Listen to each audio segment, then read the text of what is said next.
It's Kellen. Whether I'm in the light or the dark, you guys can hear me, feel me, see me.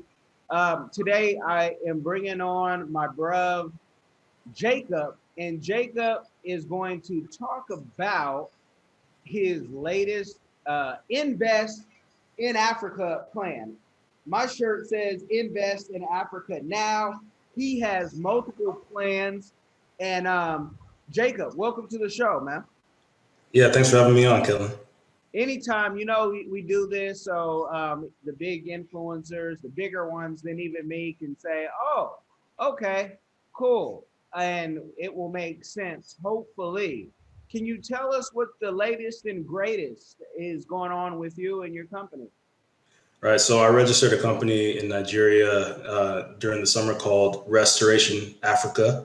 The goal was to get people around the world and diaspora to be able to invest in companies and be able to generate income while living abroad. So the company is registered, there's a paper trail, there's accountability, there's lawyers involved, and they take care of everything. Uh, I was paying attention, and we focused mainly on farming.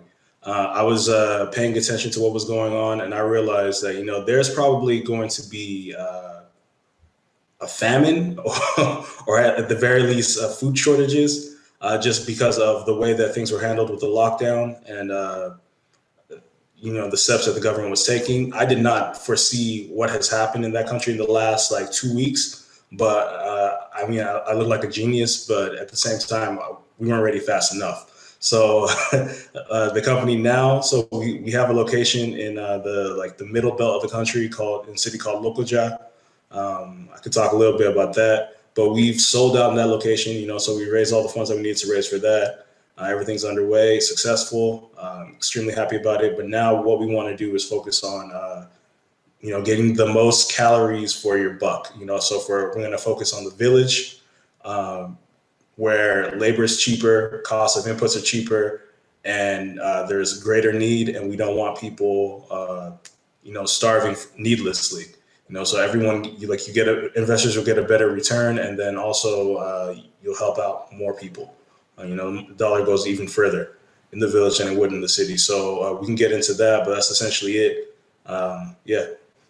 Well, yeah, let's go to the deep because okay, the lawyers, we got that. So all of y'all, and especially West Africans who say, "Oh man, is this legit? Does this sound like the 419ers? This sound like the Yahoo boys." Man, shut up. Yahoo what? This is new business. Nobody even knows what Yahoo is nowadays. If you're still in Yahoo, you probably seasoned and marinated well, like myself. So you have something totally different. And I know you've told me about it, so I'm not going to act like it's, I haven't heard it yet. But I have you decided if for the amount of money that you're asking for each plot for the cassava, if that land can be purchased. And before you even go on the, bigger platforms as of now, because diversified game is growing. Thank you for the podcast listeners, especially. YouTube will follow one day soon. But will you be selling it? And if you're selling it, the number one question, Americans ask because they just learned about the different deals, is it freehold or is it lease? Like they're about to move there tomorrow. So can you let the folks know, are you selling it? Are you leasing it? And if you are selling it, is it going to be theirs? Can it be theirs forever? And just what comes with that amount of money? And talk about the amount of money that you, at this state, are asking for. Folks, it's going to go up. So get it while you can. Yeah, so there's a bunch of good questions in there. So right now, we're going to keep everything as simple as possible. And I want to tell you that this is in a very remote part of the country. So it's like outside of a medium-sized city that is like, I would say maybe the population of like 500,000. So I don't think people that that will be investing will want to go and live there. So I don't plan on selling it. If you want to live there, you're going to have to learn a language that's not English. That's 100% like the case. So like a pigeon might get you by, but you're going to need to learn Igala. So like the point of this is actually just to make income. In the future, we might be doing that. If you want to buy it and you speak Igala or you speak Yoruba well enough, like you know the deep root words and everything, and you can like because there's some mutual intelligibility there, then yeah, you can purchase the land.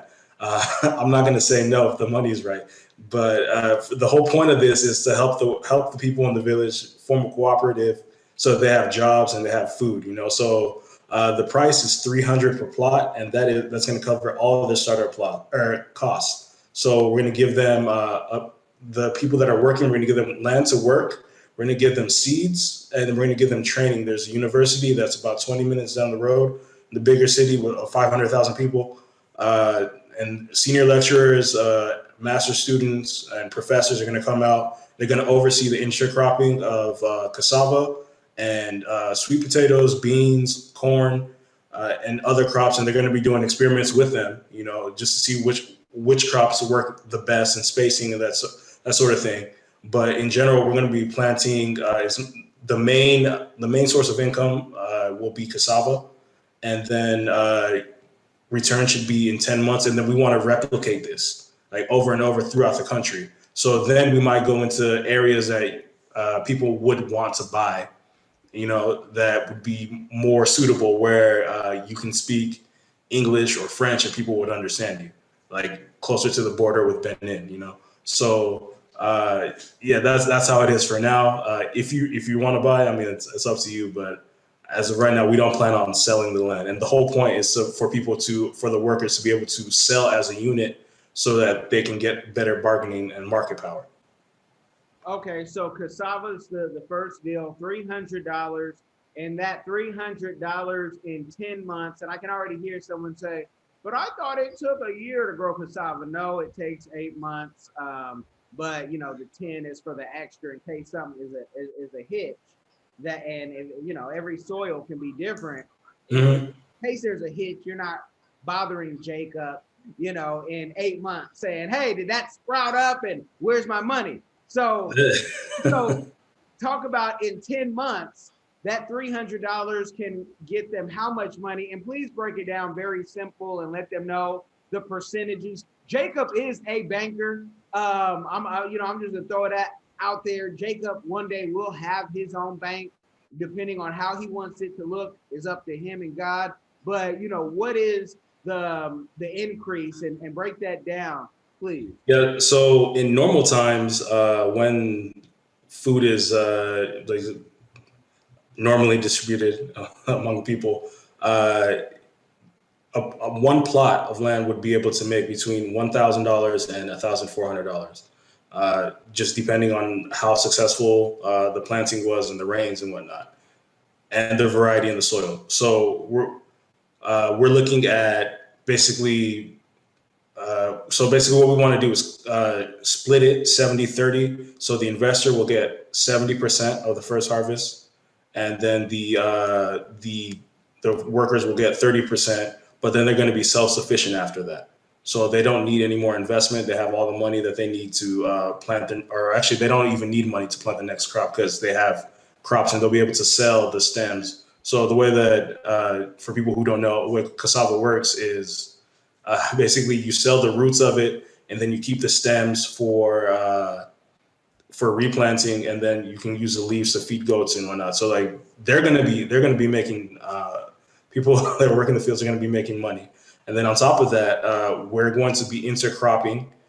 So the things that we're going to be intercropping will be to give the workers money or a source of income in the short term, right? So certain things grow in shorter periods of time, so they'll have that cushion. So like basically they're not going to be.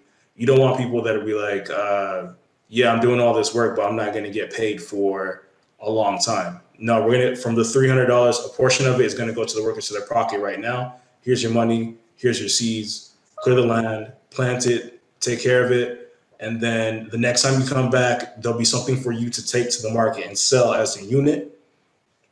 And we're looking at doing 20 hectares right now. So like as a unit, that they would basically change the lives of.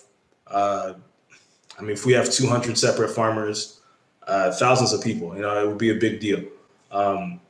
And I I'm understanding of basically like the magnitude of what this would do. So and the power that would give one person. That's why I want them to form a cooperative, and they can vote on things democratically, and we don't bring a Western ideology into a place where things are done differently. So I want to, even though like that's where my people come from, like specifically that spot. Like I don't want to take what I've ingested from abroad and try to impose that on them there, if that makes sense. No, definitely. And I know you and I, we always talk about, Western colonizers. I don't care what they look like. They can look like you and I. But to take advantage of the people, it's not necessary. So is it a kind of a one-time deal in theory, if all goes well, that, you do the investment one time, but there's no way to re-up? Yeah, so yeah, and I don't know if I answered your question specifically last time well enough. So you invest 300, you make between 700 to 900 in a normal year. But then on top of that, we have to remember that food prices are going to go up. So the people who are planting now are wise. But yeah, so you can re-up. We want to basically spread this as far like wherever anyone is selling land, we want to buy it and we want to plant there. So whatever grows in that area that we can grow, there are unemployed people. I'm not going to say anything bad about any politician or anything like that because I don't need enemies. We'll let other people who can deal with that do that. I'm not going to say anything about anyone, but like I know I can do something to help people uh, work. So the little I can do, I'm going to try to do. So there are people who need jobs right now, and if you need evidence, just look at looting Nigeria. See people like fighting over noodles because they were told to stay at home and they weren't able to work. Because I mean, no one's lazy in Africa. If you're lazy, you die. But they're told that you can't work. So what do they do? So basically, we want to re-up. Yes, like anywhere that it's possible to do this, we want to do it. But it has to be on a different land because you're saying once this first initial investment is done, the farmers, and of course, in theory, won't need a reinvestment into that Yeah, farm. they'll be self sufficient, and so it'll be in a different space, and then also like again, it's the whole like imposition of your ways on someone else. So this is where like my people come from. If I go to the next place where we want to do it is in Ogun State. If we go there, like they're Europe, like it's a different ethnic group, different like dialect and everything.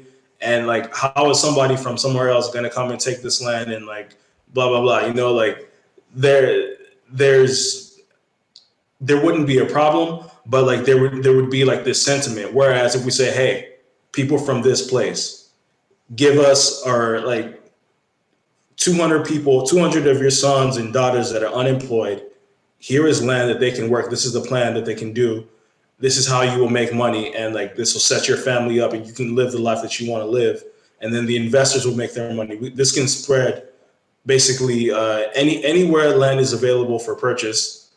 We can do it and or even rent. We can do this and investors can re-up every time that we do it. So yeah, we want to do this round now.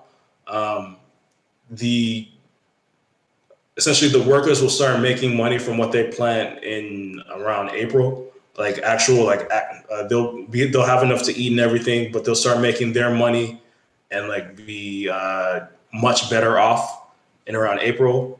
And then we'll be able to have like some cushion and we'll know, okay, we can, this is working or we need to make these changes or whatnot. But yeah, we want to be able to announce the next plan around, I would say, between like late February or March in preparation for like the next round of planting crops. Okay, now, so I mean, it's really it's a social move more, more than even a business move. But I mean, a bank's not going to give you guys that amount of money, and you just holding $300 in the bank. So if you have an additional $300, you can give it to Jacob, and he's going to more than double it for you. So that's pretty good. unless I could hear someone too say, oh no, I got a 200,000, I can get more on it. Then this might not be for you unless you just want to be, a good citizen and help the farmers. Is there going to be any type of documentary style, like where you're showing, how each person planted? I'm almost thinking like the Black church, how when they want to build a new infrastructure, hey, we're going to give you a brick and it's going to be in your name type thing. Have you got that far into planning? So I'm working with or I'm in conversations with an association in the U.S. that does a lot of charity work. We want to do something like that, but I'm not. There's nothing confirmed like that right now. Okay, and I know you got enough on your plate just dealing with that, and wife and kids and all that. And I want to let people know, last time we spoke to Jacob, no matter what platform it was on, he was in the States. He now is in Europe, back in Europe, because he is a citizen of the world. And he still has to be doing things legal because he doesn't want Interpol to come through, just like he didn't want the FBI in the US to come through. But he's living his best life. Speaks multiple languages, so he can do that with his family, which is a beautiful thing. I'm thinking, what is the worst case scenario that you could think of, with this? Because it's a great investment, it's a great opportunity, but if all was to go down, like, what's the worst case scenario? What's the contingency plan to say, hey, even if the cassava doesn't grow or we catch a bug in there, we're going to be planting so many different things, we can actually back up the investment with an investment. I mean, right. Yeah, so I kind of touched on that. So, but I didn't give the background to it. So the reason why we're planting these other plants is so that we don't have to use pesticides and fertilize, like non-GMO or GMO fertilizers and that sort of thing, right? So we're planting organic seedlings and seeds, and we're intercropping it with beans and sweet potatoes, so that weeds don't grow on it, and that like it's way less work. So cassava by itself is not as hard to take care of as other crops. You just have to make sure goats don't get to it, or people don't steal the leaves for soup. But so we are intercropping it with other things, and there should be money coming from these other things that will go directly to the workers.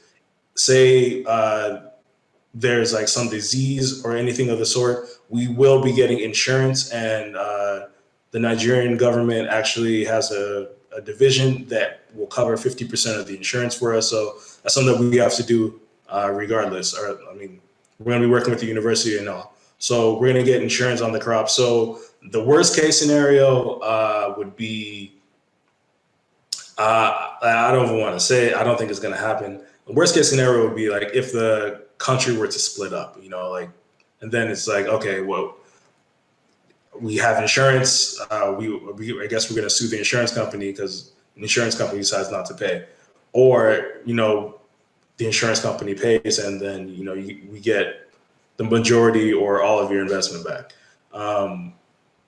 But we will be planting other crops. So if none of that happens, and things return to normal in the next like month or two, because regardless, we need to plant now. People need to eat. No matter what happens, I'm sending my money there. Like I cannot desert. Like I see their faces. I'm related to these people. I can't desert them now. So I'm going to do everything I can. So whatever happens, people will start making money. In April, investors will get paid back in about 10 months. You mean you get the whole 300 back? And you get 70% of the first cassava harvest. Okay, no, I'm just saying, if you say you sue the insurance company, and and somebody, hey, I need my food. Yeah, I mean, so like if we're gonna go to the insurance company, that means you're just happy to get something back. So I mean, yeah, I mean, it's like bad things have happened, you know. So like, let's hope it doesn't go. Nobody wants that. Like, Are you gonna cap people at how much land they can get? Because I could see, we've seen other investments on other platforms sell African land. You and I, we know what I'm talking about. And, we've seen people try to buy, 20 plots at once. Whether they bought it to stunt, whether they bought it to try to control everything, who knows? But are you going to cap some of those, big head people who will try to, let me buy 20 plots from you because it's only $300, and now I get to be Jacob's boss and bother him. no, it doesn't work like that. So I work for the people, you know. So this money is is going directly to cover their costs. So a portion of it is going to go to them for their labor before they've made anything from like what, because you put it in the ground, and you have to take care of it, then it grows, you sell it. You know, so until that time, we need to cover their costs and make sure that they stay interested. And then after that, we're going to be continuing the maintenance. You know, we have insurance and other things that we need to pay for. So the people will decide what they're going to do. People will decide who they're selling it to. I mean, I can advise them. I don't think it's right that uh, even though, like, you know, I was educated abroad, I come and tell them what to do. They know a lot more than I do in certain areas. You know, I think this is one of them. But I do know how to raise money. And I do know I do know the game that's being played against them and us in general. You know, so I'm trying to fight that. No, that's awesome. I almost want you to stunt and say, how much money have you raised? But we'll leave that for a different time because then, folks, they'll be thrown off from the mission. And how many plots do you have available? Currently, we have 200. So yeah, if someone wants to buy 20, more power to you. You know. Well, you say that now, Jacob. So they give you that $6,000, and then they're calling you every day, asking the most ridiculous questions. Um, but if you'll take that, hey, it's all good, and we hope that it could sell out because that's 200 plots at 300. That's not bad at all. Now, how many people on the ground do you already have? I know you talked about professors, you could come in from the colleges and folks who come in from the colleges, but 200, plots. And how big are those plots? You can do it in hectares or square footage and let the people do the math, but just so they can kind of see how much land you really have. So it's 100 by 100 meters is a plot. So like I always get mixed up, but basically it's 100 by 100 meters is a plot, and then we want to sell, or basically we have access to 200 of that. So we're going to be using that. So I mean it's big. So basically 1 hectare is like like a football field in the U.S. Like the inside of a football field, but plus all the grass around it. That's about just over a hectare. So 200 of those. Okay, awesome, awesome. No, that's good stuff. And is there a is this like the time that it has to sell? Is there a time like a Yeah. So yeah, rainy season is just ending. This is since we're not doing GMO plant cassava, we need to plant it now. So like the dry season is just about to start. So basically the ground is nice and soft, it's moist. We'll give it the nutrients it needs and everything, and it won't need water for quite some time. So we need to plant it now so it gets big and basically it's ready for sale in that. So you could do it. You could be 8 months, but like we want to do around 10. So we want to put it in the ground now. So I want to say by the end of November, we're probably going to cut everything off. If you haven't signed up before then, then we're going to cut it off. Okay, and by the end of November. Yeah. Okay, awesome, awesome. So that means you guys, we got to like, share, subscribe, and not like, share, subscribe, but we got to push this out and share it for sure. See how much of a robot I can be. Like, share, and subscribe, people, because that's what you do on YouTube, right? Um, no, then you unsubscribe and unlike because you're like, oh, I don't want this in my playlist. Let me ask you, with the it being 200 plots, is it possible at all somebody could say, you know what, I don't even want the income. I just want to be able to help. And can I maybe do it like a donation and claim it on my donation? Are you working? You were talking about charity earlier, where they can say, hey, if I give it to a charity and they give you the money, I can claim it. Like, has that ever been a thought? Yeah, I can look into whether or not they have a 501, was it CB or what? I don't know. I'm not in America right now. I'm not registered in America. I'm registered in Nigeria. But I can look into whether or not they can accept charitable donations. I probably have an email where they've asked for money. So I, maybe I'll look through that right now so I can say it on the podcast. But it's possible. Yeah, I mean, if you just want to give, then that works too. But we're not a registered charity in the U.S. Okay. I would, when you first had told it to me, just oversharing, I was thinking if you did sell portions of the land, maybe you had like, you know, golden tickets for land. And correct me if I'm wrong, since you're just kind of throwing stuff out there, is if I could purchase land and I could own the land, and if I especially, did it through a business or said, hey, I'm going to set up my Nigerian business and it's going to own the land, then could I position myself to be for a residency and or citizenship in the future? So through you, if I can purchase this land and let's say I had it for 5 years, 10 years, then go to Nigeria and say, hey, I've had this for X amount of time. This is my investment. This is my deed. Give me whatever I want, whether it's residency or citizenship.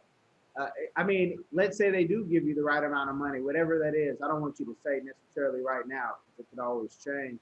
But is that something that could happen? Like, would that put someone in position to become a permanent resident or a citizen with Nigerians' current laws? Yeah, so with Nigeria's current, I mean, I'm not an immigration lawyer. I should have prefaced that. But you have to live in the country. I think it's 5 years. Yeah, so you can. I mean, I'm pretty sure right now, you don't have to be a citizen to own land there, and for sure, a company can own land. So, what you could do. I mean, I would definitely like look into asking like a immigration lawyer, but what you could do is to buy the land, and then as a company, and then hire yourself. Give yourself your own work visa. So that's one. I mean, because like, let's just be honest. Country needs investment. Like I don't know if if you've seen the videos, the country needs investment right now. It's not that Nigeria is a poor country. It's not poor at all.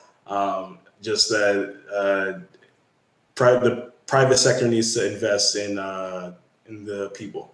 So I'm sure that there's a way to do that. Where there's a will, there's a way, and Nigeria is a place where there's a lot of space if you want to push a little bit. Well, you guys are so used to hearing me say, what are people's community give backs and all that. This is Jacob's give back. He is not getting rich and wealthy off this. I told you he was in banking. And so, he's good. He's not just your typical banker. He's very technical too. And I have the link in the description box of his website that he himself did. And he's talented. And if you do need an app or a website, or banking information, I don't know if you're even open to that type of headache, but holler at him if so.